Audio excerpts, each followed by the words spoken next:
Praise the lord. యేసు రక్తమే జయము. మన రక్షకుడు మన విమోచకుడైన యేసుక్రీస్తు పరిశుద్ధ నామములో అందరికీ వందనాలు. చిన్న ప్రార్థన ద్వారా ఉదయకాల వాక్య ధ్యానం చేసుకుందాము.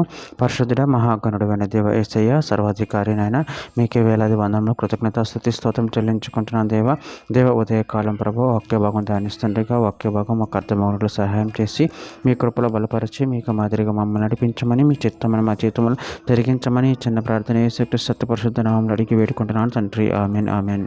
యెహోషువ గ్రంథం 22వ అధ్యాయం 5వ వచనము. అయితే మీ పూర్ణ హృదయంతోనూ మీ పూర్ణ ఆత్మతోనూ మీ దేవుడైన యెహోవాను ప్రేమించుచు ఆయన మార్గములన్నిటిలో నడుచుకొనుచు ఆయన ఆజ్ఞలు గైకొనుచు ఆయనను హత్తుకొని ఆయనను సేవించుచు యెహోవా సేవకుడైన మోషే మీకు ఆజ్ఞాపించిన ధర్మశాస్త్రమును అనుసరించి నడుచుకొనుడి. ఆమెన్. దేవుడి వాక్య భాగం దీవించును గాక. ప్రభునందు ప్రియులారా, ఇక్కడ వాక్య భాగంలో మనము గమనించినట్లయితే, అయితే మీ పూర్ణ హృదయంతోనూ మీ పూర్ణ ఆత్మతోనూ మీ దేవుడైన యెహోవాను ప్రేమించచ్చు ఆయన మార్గములన్నిటిని నడుచుకొనొచ్చు ఆయన ఆజ్ఞలను గైకొనొచ్చు ఆయనను హత్తుకొని ఆయనను సేవించచ్చు యెహోవా సేవకుడైన మోషే మీకు ఆజ్ఞాపించిన ధర్మశాస్త్రమును అనుసరించి నడుచుకునండి. అదేవిధంగా వాక్య భాగంలో గమనించినట్లయితే నిర్గమకాండం 15వ అధ్యాయం 20వ రోజులో మీ దేవుడైన యెహోవా వాక్కును శ్రద్ధగా విని ఆయన దృష్టికి న్యాయమైనది చేసి ఆయన ఆజ్ఞలకు విధేయులై ఆయన కట్టడలన్నిటిని అనుసరించి నడిచిన ఎడల నేను ఐగుప్తులకు కలగజేసిన రోగములో ఏది మీకు రానియను, నేను స్వస్థపరచు యెహోవాను నేనే.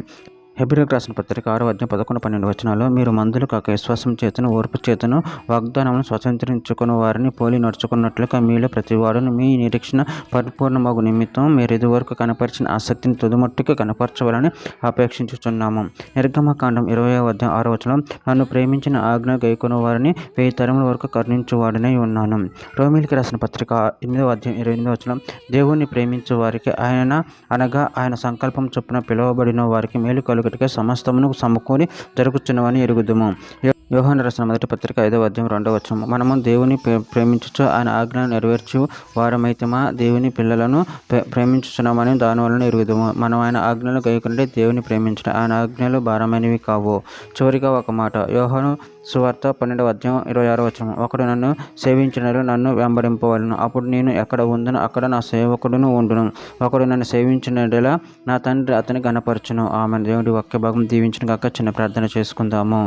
పరిశుద్ధుడ ప్రేమ కలిగిన దేవ యేసయ్య, మీరు ఇచ్చిన వాక్యదానాన్ని బట్టి ప్రభావ మీ కృతజ్ఞతలు చెల్లించుకుంటూ మిమ్మల్ని పూర్ణ హృదయంతో పూర్ణ ఆత్మతో మిమ్మల్ని సేవించి నేను మహిమపరచు గణపరచు శక్తిని బలాన్ని మాకు అనుగ్రహించి మీ ప్రేమలో కృపలో మమ్మల్ని నిరంతరం కాపాడమని చిన్న ప్రార్థన యేసు నామములో అడిగి వేడుకుంటున్నాను తండ్రి. ఆమెన్.